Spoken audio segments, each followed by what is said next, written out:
Doctor Zakir Naik November মাসের 28 তারিখে বাংলাদেশে আসবে। উনি বাংলাদেশে আসবেন, উনি আলোচনা করবেন, কোরআনের দাওয়াত দিবেন। বাংলার মানুষ আমরা চাতক পাখির মতো শুনতে চাই। তবে আমাদের কোনো চুলকানি না থাকলেও আমাদের পাশের দেশ ভারতের চুলকানি শুরু হয়ে গেছে। তারা বিবৃতি দিয়েছে ডক্টর জাকির নায়েক বাংলাদেশে আসলে নাকি তাদের হাতে আমাদেরকে হস্তান্তর করতে হবে, কারণ ডক্টর জাকির নায়েক নাকি ভারতের একজন মোস্ট ওয়ান্টেড ক্রিমিনাল তাদের বক্তব্য অনুযায়ী। আমি আমাদের ইন্টারিম গভর্নমেন্টকে অ্যাড্রেস করে একটা কথা বলতে চাই, ডক্টর জাকির নায়েক আসবে, ভারত যতই চিল্লাক, ভারত যতই কথা বলুক, সাফ সাফ বলবেন এটা আমার মাতৃভূমি, এখানে আমার কথা চলবে, ভারতের কথা চলবে না। দুই নাম্বার কথা, ডক্টর জাকির নায়েককে ফেরত দেওয়া তো দূরের কথা, আরে আমরা চাই ডক্টর জাকির নায়েককে বাংলাদেশের নাগরিকত্ব দিয়ে এই দেশের মাটিতে রাখতে চাই। যুবক ভাইরা আছে কিনা বলো? এত সহজে ফিরাই দিব? আমরা আমাদের আল্লামা দেলোয়ার হোসেন সাইদি হুজুরকে হারিয়েছি, আমরা আগামীতে কোন আলেমকে বাংলার মাটির থেকে আর হারাতে চাই না। নওগাঁর ভাইরা আছে কিনা বলো? ভারত আমাদেরকে বলছে যদি আমরা তাকে হস্তক্ষেপ না করি, তাকে আমরা হস্তান্তর না করি, তবে নাকি আমাদের সমস্যা হতে পারে। আরে বেটা, যেই বাংলার মুসলমান স্বৈরাচারের সামনে দুই বুককে গুলির সামনে পেতে দিয়েছে, বুকের তাজা রক্ত দিয়ে শহীদ হয়ে গিয়েছে, ওই বাংলার মুসলমান জালেমকে ভয় পায় না, ভারতকে ভয় পাবে কেন বলেন না সবাই? ডক্টর জাকির নায়েককে আমরা বাংলাদেশে ওয়েলকাম জানাই এবং আমরা বিশ্বাস করি বাংলার মাটি 90% বেশি মুসলমান এই দেশে আমরা বসবাস করি। অতএব এই দেশের মাটিতে থেকে কেউ যদি ভারতকে ভয় পেয়ে, ভারতের হুমকিকে ভয় পেয়ে ডক্টর জাকির নায়েককে প্রবেশ করতে না দেয়, এটা বাংলার মুসলমান চুল পরিমাণ বরদাস্ত করতে পারবে না। আমাদের সবার স্পষ্ট কথা, ডক্টর জাকির নায়েক বলে কোনো কথা নয়। বাংলাদেশে কোনো আলেম যদি ওয়াজ মাহফিলে আলোচনা করতে গিয়ে কারো দ্বারা কোনো প্রকার বাধার শিকার হয়, আমি আজকের মাহফিলের কথাই বলতে চাই, কেউ যদি এসে মাইকটাকে এমন করে কেড়ে নেয় আর বলে যে এই ওয়াজ হবে না, সেই ওয়াজ হবে না, আমার নেতার ওয়াজ চাই, তমক ওয়াজ চাই, তার নাম হবে না, ওই কথা বলা যাবে না, ওই বদনাম হবে না, যে বাধা দিবে তার পিঠের চামড়া একটাও থাকবে না আজকের এই মাহফিলে। এটা 5 আগস্টের আগের বাংলাদেশ নয়, এটা 5 আগস্টের পরের বাংলাদেশ।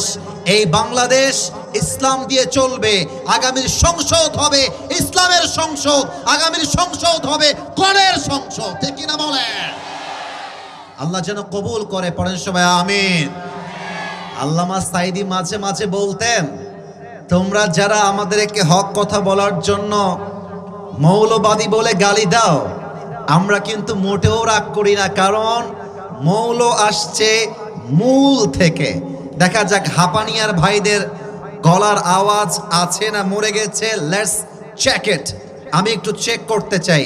আমরা এসেছি মূল থেকে। কি থেকে?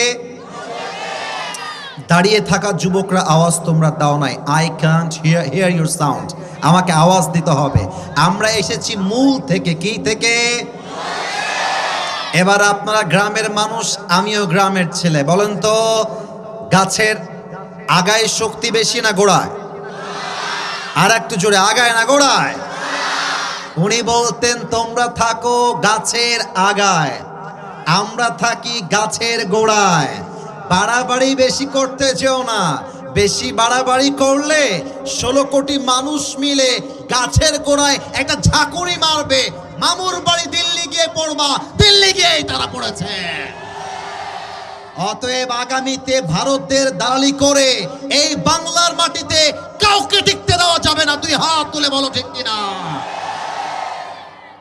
আল্লাহ যেন কবুল করে, পড়েন সবাই আমিন। আপনাদের বউ আছে কার কার? একটু হাত তুলেন। বউ আছে?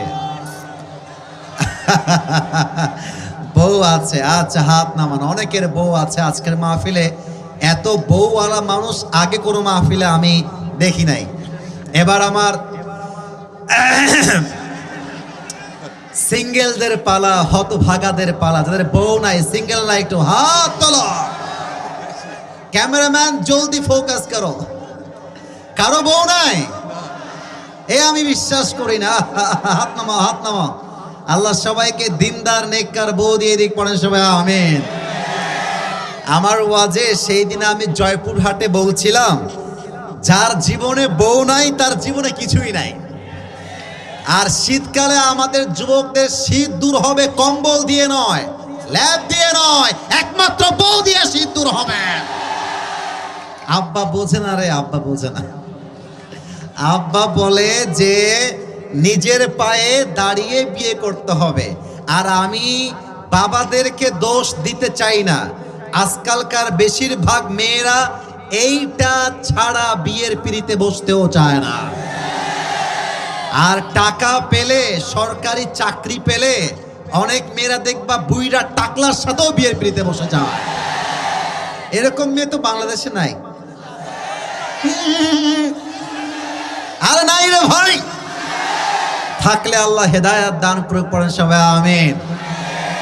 মাথায় রাখবেন, আমরা নওগাঁর মানুষ, আমরা আজকে জিরো হতে পারি, বাট ওয়াক্ত हमेशा एक नहीं होता मेरे दोस्त, वक्त बदलता है। आज जो जीरो है वो कल तो हीरो भी हो सकता है। আপনি যেই চাচার কাছে বিয়ে বসলেন টাকার জন্য, আমার হাপানিয়ার যুবকরা আগামীকাল সেই বসের অফিসের বস হবে, টাকলা তার স্টাফ হয়ে কাজ করবে, ঠিক কিনা বলো? ভালো হয়ে যাও মাসুদ, ভালো হয়ে যাও। আল্লাহ আমার প্রিয় বোনদেরকে বোঝার তৌফিক দান করে, পড়েন সবাই আমিন। আমরা তাফসীরে ফিরে যাব, তবে তিনটা তাকবীর দিয়ে ফিরে যাব। প্রথম তাকবীর দিবেন আমার প্রিয় বিবাহিত ভাইয়েরা। রেকর্ড হচ্ছে, দেখতে চাই আসলেই কার গায়ের জোর কত বেশি। বিবাহিত ভাইয়েরা একটু কাশি মারেন তো, দেখা যাক কারা জিতে। এই সিঙ্গেল তোমরা চুপ থাকবা, আমার কলিজার টুকরা মুরব্বীদের পালা। এই মুরব্বী আব্বা যান, মুরব্বী আব্বা যান, আপনার চেহারা আমার জন্য বড্ড মায়ার চেহারা। আমি আমার দাদাকে ছবিতেও দেখি নাই, চেহারা দেখবো তো দূরের কথা, ছবিটাও নাই। আমার সামনে মুরব্বীরা বসলে আমার মনে হয় আমার দাদা বসে আছে। আপনাকে আমি বড্ড ভালোবাসি আব্বা যান, আপনি অ্যাক্টিভ হয়ে যান, আপনি জাগ্রত হয়ে যান আব্বা যান। আজকের যেই ওয়াজ হবে এটা জাস্ট যুবকদের ওয়াজ নয়, যুবকদের ওয়াজ হবে, মুরব্বীর ওয়াজ হবে, মায়ের ওয়াজ হবে, বোনের ওয়াজ হবে, কলিজা ঠান্ডা করা ওয়াজ আজকে হবে, ঠিক কিনা বলেন? আমার বিবাহিত ভাইয়েরা তাকবীর দিবেন, সিঙ্গেলরা চুপচাপ। লিল্লাহি তাকবীর। আপনারা নাম্বার পেয়েছেন 65। আচ্ছা, এবার আমার সিঙ্গেলদের পালা। সিঙ্গেলরা রেডি? সিঙ্গেলরা একটা কাশি মারো। দেখা যাক আব্বা জান, আমি তো ধোকাবাজি করতে পারবো না, আমার সামনে রেকর্ড হচ্ছে, ধোকাবাজি করলেই কালকে আমি ধরা খেয়ে যাব। দেখা যাক সিঙ্গেলদের পালা। সিঙ্গেলরা তাকবীর দাও, বিবাহিত ভাইয়েরা চুপচাপ থাকতে হবে। সিঙ্গেল ভাইয়েরা নারায়ে তাকবীর। বিবাহিত ভাইয়েরা আমাকে মাফ করে দিবেন একটুর জন্য, একটুর জন্য। আজকে আমার যুবক ভাইয়েরা 75 নাম্বার পেয়ে পাস করেছে, ঠিক কিনা বলে? আচ্ছা, আর কোনো ভাগাভাগি নেই হাপানিয়ার ভাইয়েরা। এবার সবাই মিলে তাকবীর দিব, তবে একটা কাশি দিবেন এমন জোরে আমি সহ, সভাপতি সাহেব সহ, আমার ভাইয়েরা সহ কাশির ঠেলায় স্টেজ ভেঙে নিচে পড়ে যাব। দেখা যাক গায়ে জোর আছে কিনা। নারায়ে তাকবীর। আল কোরআনের আলো, আল হাদিসের আলো, কোরআন হাদিস যেখানে, আলেম ওলামা যেখানে, হাপানিয়াবাসী যেখানে, আল্লাহ যেন কবুল করে, পারেন সবাই আমিন।